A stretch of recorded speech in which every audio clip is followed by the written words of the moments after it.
जय श्री राधे कृष्ण। आज हम कथा के माध्यम से स्नान और नहाने में क्या अंतर है। एक बार देवी सत्यभामा ने रुक्मणी से पूछा कि दीदी, क्या आपको मालूम है कि श्री कृष्ण जी बार बार द्रौपदी से मिलने क्यों जाते हैं? कोई अपनी बहन के घर बार बार मिलने थोड़ी ना जाता है। मुझे तो लगता है कुछ गड़बड़ है। ऐसा क्या है जो बार बार श्री कृष्ण द्रौपदी के घर जाते हैं? तो देवी रुक्मणी ने कहा, बेकार की बातें मत करो, यह बहन भाई का पवित्र संबंध है। जाओ, जाकर अपना काम करो। श्री कृष्ण समझ गए और कहीं जाने लगे तो देवी सत्यभामा ने पूछा कि प्रभु, आप कहीं जा रहे हैं? तब श्री कृष्ण जी ने कहा कि मैं द्रौपदी के घर जा रहा हूँ।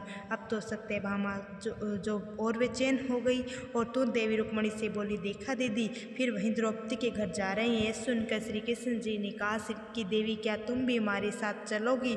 तो सत्यभामा जी तो तैयार हो गई और देवी रुक्मणी से बोली कि दीदी, आप भी मेरे साथ चलो और द्रौपदी को ऐसा मजा चखाएं कि बस जीवन भर याद रखेगी।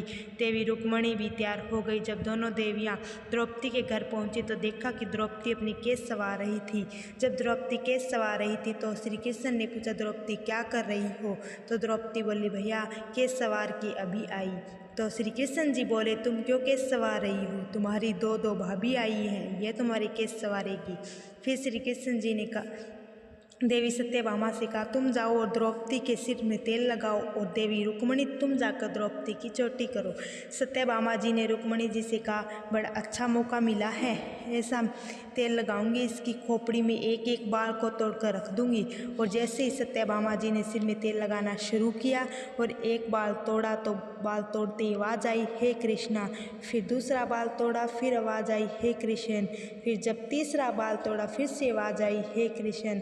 सत्यभामा जी को समझ नहीं आया और देवी रुक्मणी से पूछा, दीदी, आखिर ऐसी क्या बात है? द्रौपदी के सिर से जब भी बाल तोड़ती हूँ तो कृष्ण का नाम निकल कर आता है। रुक्मणी जी बोली, मैं तो नहीं जानती। पीछे से श्री कृष्ण जी बोले, देवी सत्यभामा, तुम देवी रुक्मणी से पूछ रही थी कि मैं दौड़ दौड़ कर इस द्रौपदी के घर क्यों जाता हूँ? क्योंकि पूरे भूमंडल पर, पूरी पृथ्वी पर कोई संत, कोई साधु, कोई सन्यासी, कोई साधक या कोई उपासक ऐसा नहीं हुआ जिसने एक दिन में 3.5 करोड़ बार मेरा नाम लिया हो। यह केवल ऐसी है जो एक दिन में 3.5 करोड़ बार मेरा नाम लेती है। वह प्रतिदिन स्नान करती है और हर बार स्नान के साथ मेरा नाम लेती है, इसलिए मैं उसके रोम रोम में बसा हूँ और इसलिए मैं रोज़ उसके घर आता हूँ। इसे कहते हैं स्नान, जो देवी द्रौपदी ने प्रतिदिन किया करती थी। हम जो हर रोज़ साबुन, शैम्पू और तेल लगाकर अपने तन को स्वच्छ करते हैं, इसको केवल नहाना कहा गया है। स्नान का मतलब हमारे शरीर में 3.5 करोड़ रोम छिद्र है। जब नारायण से पूछा गया कि 3.5 करोड़ रोम छिद्र क्यों दिए गए हैं, तो नारायण ने कहा, जब मनुष्य 3.5 करोड़ बार भगवान का नाम लेता है तब जीवन में एक बार उसका स्नान हो पाता है। इसे कहते हैं स्नान, जो केवल द्रौपदी जी ने किया है।